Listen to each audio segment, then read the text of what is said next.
Today we're kind of just hanging around the property and working on a few things around here. We have these brush piles that are all from the dead trees that we took down around the property in the spring, and it's now fall. We have a nice day to do a burn. There's a light mist, it's almost raining, there's absolutely no wind. So I think we had like 4 big burn piles. We're just kind of keeping them small, and we're going to be burning all this brush.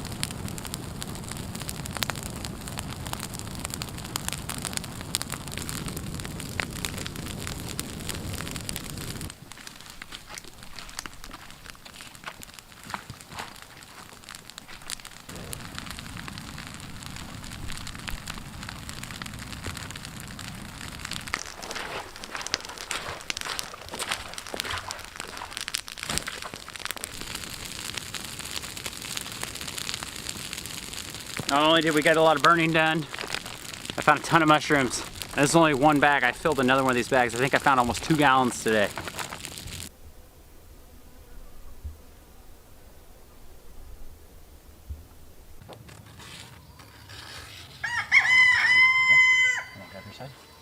We're out here working on the fruit orchard. We planted these fruit trees earlier in the year, and we did not put any sort of like weed barrier down. That's what we're doing today, and we're also adding some hardware cloth, which is going to be vole protection in the winter. So that's something that's new to us. It was recommended by the gentleman we bought the trees from that the voles in the winter will kind of like burrow down the snow and they'll chew the bark on the trees. We have lots of voles around here. They're a lot like a little mouse, not necessarily a shrew, but they have these little short tails. We have lots of those around here, so we want to make sure we keep the trees safe. I don't quite have an exact plan for the surface in here. I don't really want to leave it bare because that's going to just give opportunity for a bunch of other stuff to grow, weeds and all the native plants around here. So we're going to be seeding some clover most likely, and then just protecting the areas around the tree so there's not competition with the tree's roots. What is this? This is tiny hardware cloth. Hardware cloth, 1/4 inch. We buy 1/2 inch usually. Okay. So apparently voles, when we get snow, they'll kind of go up over the snow and they'll dig down into these trees and they'll eat the bark off of them. So that's what we're protecting against. And we're just using some 2-foot hardware cloth, and then we kind of got it pinched at the top so they can't go down in there. So we got 1 tree done, we got 6 more to do. We're gonna take them off, right, in the summer? Oh, why? Oh. Just leave me around as long as the tree doesn't get hurt. I mean, as long as it doesn't need to grow. Which one's next? Can you sit, no, they can't fit in there, right? Do you want me to screw this I in don't there? think they can fit in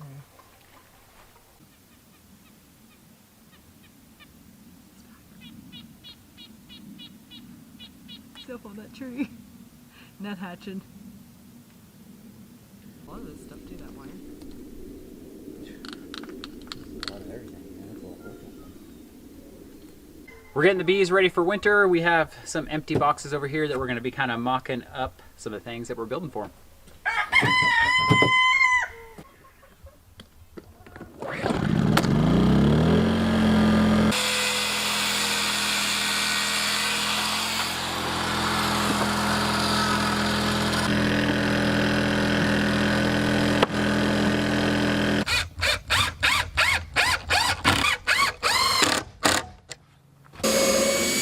Do you want to drill 1 or 2 holes just in case they want to come out that way? Sure. I get a bigger drill bit.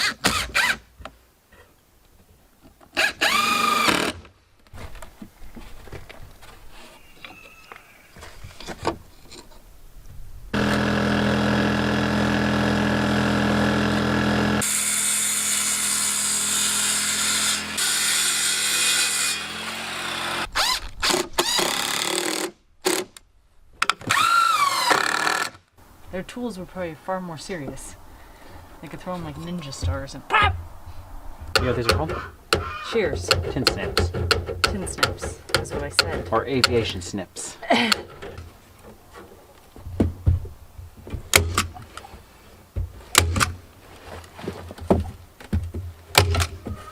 silver. It's called the butterfly effect.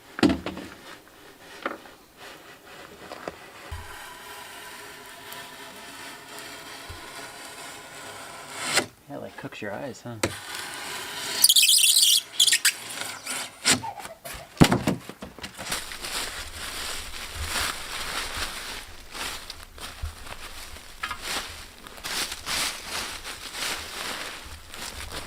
Fall is an awesome time to harvest leaves. We're harvesting some today for the garden beds at home, and we're also looking for high bush cranberries. We want to make some jelly, and something we've never done is make Devil's Club salve. So we're looking for the plant, and we have to find some small ones. We're going to pull them out and use the root to make the salve.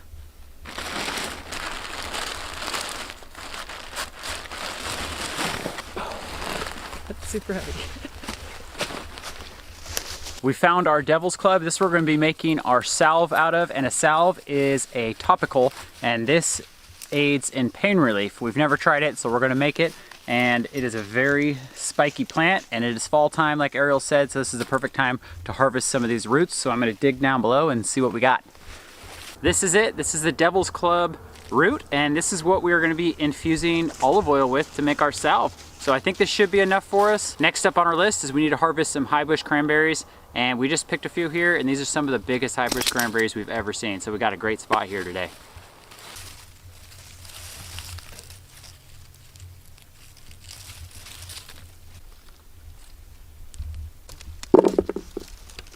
We've been waiting for a nice day to install everything that we made to help our bees overwinter, and we have that today, so we are going to get started. Yeah. Oh, you know what I just realized too? Go down. What I was going to say is what I just realized is we got these on the edge. Yeah. So if they don't fit right, you just got to go over a little, yeah. What's in? Kick it in slowly. Yep, you got it? Slowly. Hey, I don't even think you squished anyone. No, this was way heavier. Probably double as heavy. Would you say that was like 30 pounds? Oh yeah, for sure. So that has all the honey in it. They're all not even on the top right now. Oh man. One just barely didn't even move. It did move. Did we want a hole in this? Or is that a screw hole? That's a screw hole. That's a little screw hole. Classic me and you. Screws hanging out.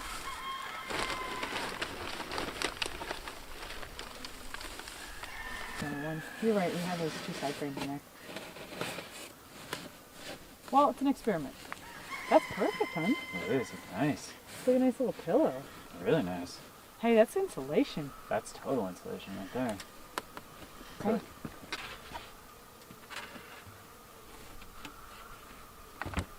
That's excellent. You got it? Yep. Where did you rock? Where'd my tape go? Did you say tape? Oh, there it is right there. Okay, you good? Yep. I'm good.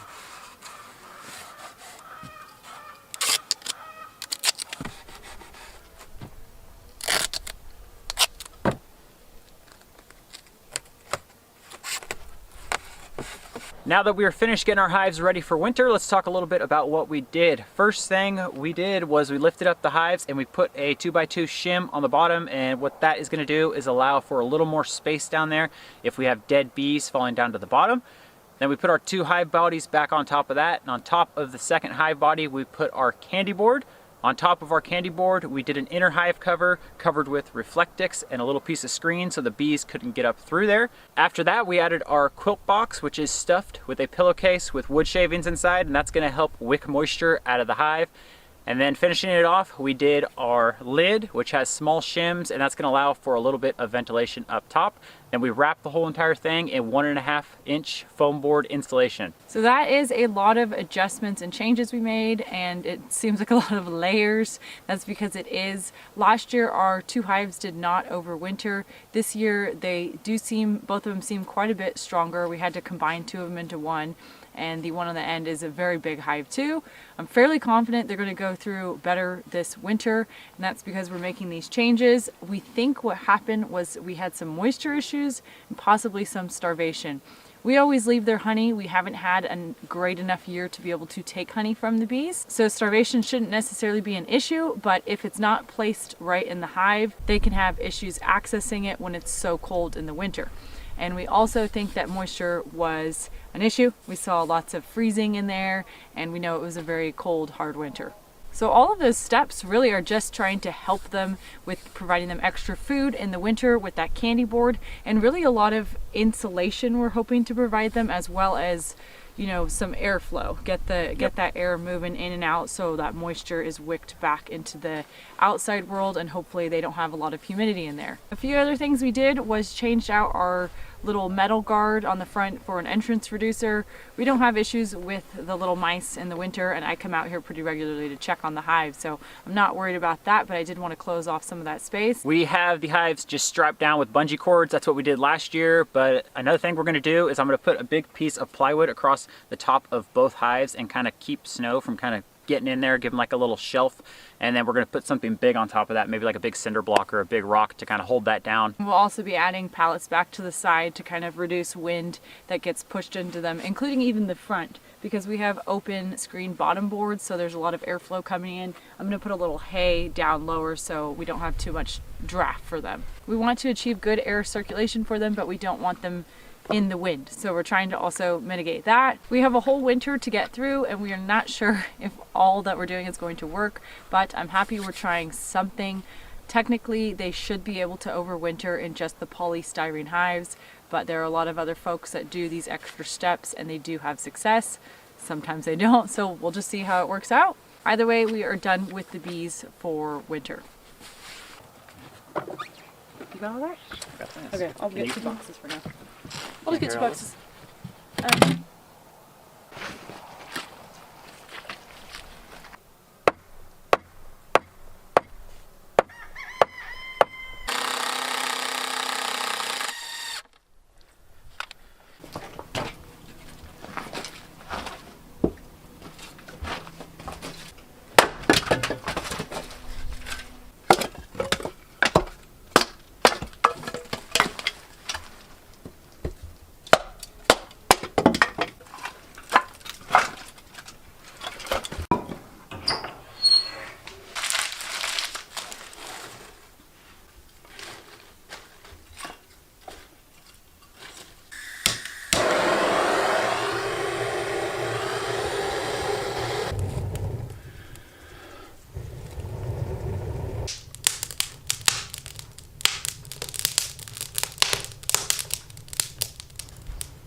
We've got a fire going inside. We're getting ready for dinner. We're out here and we're gonna pick it. But first I wanted to give you guys a little update on the garden. Pretty much everything is shut down out here. We do still have our potatoes, our carrots, beets, leeks, and a couple other things out here, but mostly everything's gone and it's in jars and in the cabin. But tonight we are going to be making a cheesy Brussels sprout dip. So we need to pick our Brussels sprouts, which did really good this year, some parsnips, some onions, and a few other things.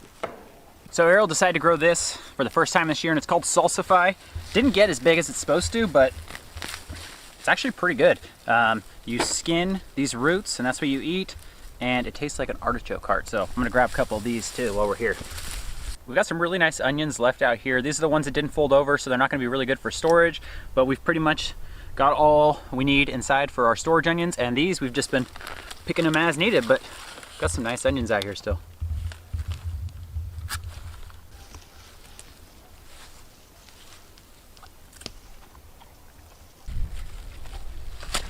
And then this is just our little batch of green onions, and then these aren't too good for storage, so we're just trying to eat through these, and we're also using these for canning this year. So we do have some nice sized beets, but I don't need one of those, but I think I found a nice big parsnip in here. Let's see, where'd that one go?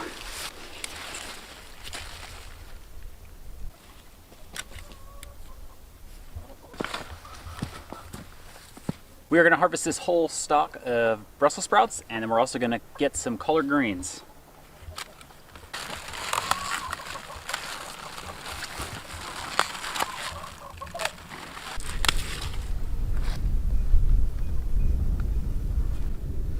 Big as my leg. It's a nice one.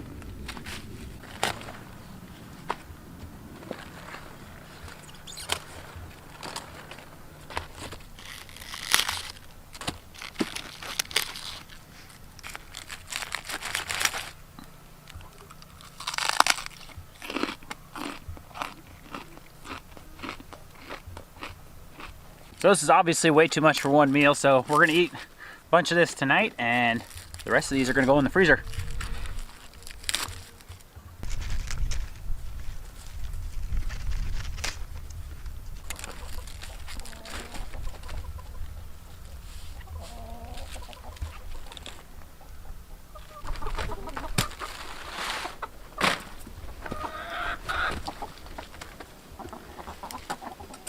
Come here.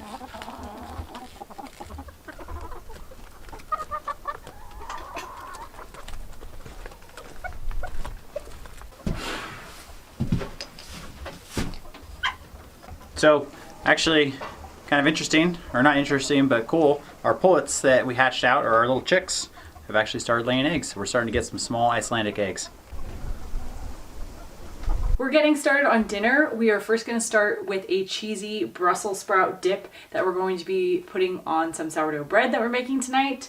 First, I'm going to chop up our parsnip, get that sauteing, and then I'm going to add the Brussels sprouts, a shallot, garlic, and the salsify.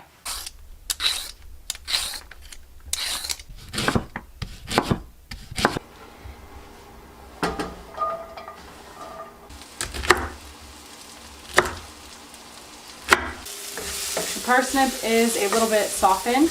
I just added some olive oil and I'm going to put in the Brussels sprouts now.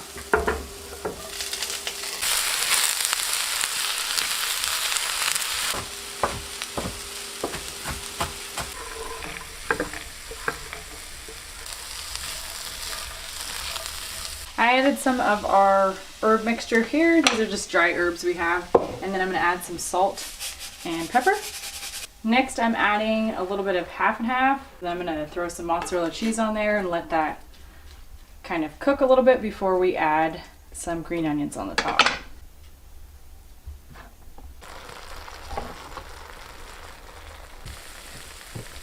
All right, our dip is done. I'm going to put a lid on it to retain some of that heat. Eric's going to jump in and be making the rest of the dinner.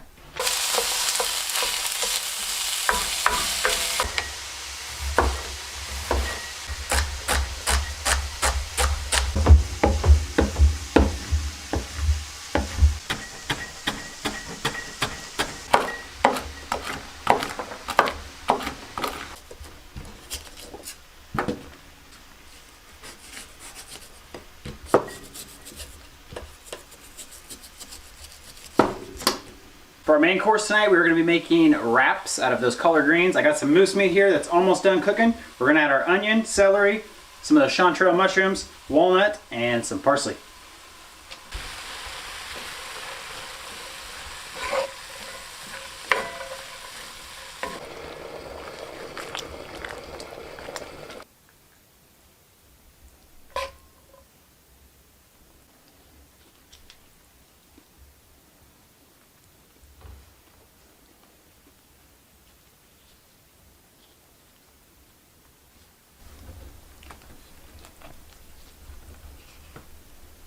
Well, today has been another one of those days that somehow we skipped lunch. And I think it's about 8 o'clock at night, so we're starving. This looks great. It's been a while since we made these wraps. I am looking forward to them, so we are going to dig in.